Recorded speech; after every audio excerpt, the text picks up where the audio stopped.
I'm Anil Kumar discussing with you some very interesting exceptions to the rational function rules. I should not say rules, but we kind of make them a rule when we do so many questions of similar kind. Here is the one on oblique asymptote. If the degree of the numerator is 1 more than the degree of denominator, then the rational function will have an oblique asymptote. Is this statement always true? Will have, I should say it may have. And we'll show you how. Let us consider the function f of x equals to, let us say, x squared plus 2 divided by x plus 1.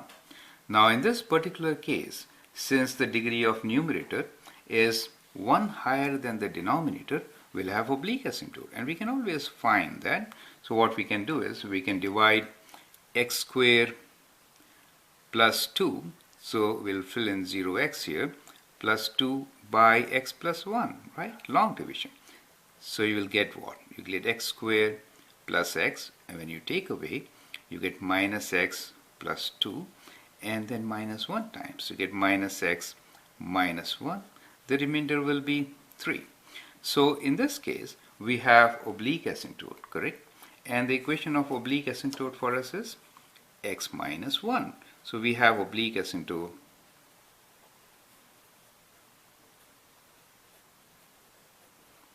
whose equation is y equals to x minus 1, correct?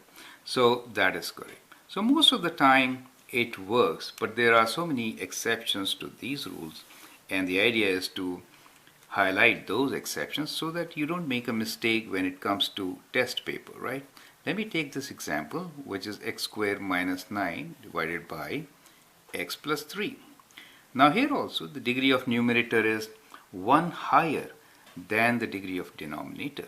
So in that case, you can expect an oblique asymptote. So in this case, let us divide and see what do we get.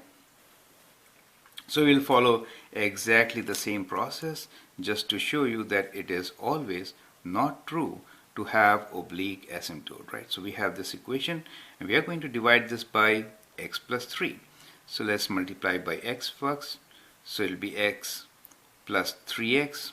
So when you take away, you get minus 3x minus 9. Now this time let's multiply by minus 3. It'll be minus 3x minus 9. So the remainder in this case is 0. Since the remainder is 0, you get a line, right? You don't really get oblique asymptote. So this function, if you really sketch here on the side, let me sketch it. So you get a line which is represented by x minus 3, right? So x minus 3 means kind of a line. So I'm just drawing an approximate line here. And there has to be a restriction that x is not equal to minus 3. So at minus 3, let us say this is minus 3, then let's say this point is minus 3, then we have a hole on this line at minus 3, whose y value should be minus 6. Do you see that? So we have a straight line with a hole. We do not have oblique asymptote in this case. Do you see that? So when you divide and you get remainder as 0, in that case, we do not get oblique asymptote even if the degree of numerator is 1 more than the degree of denominator. You get the idea. So this is what I wanted to highlight. So most of the time it works, but there are so many exceptions which you should look for very carefully. I hope that helps. Thank you.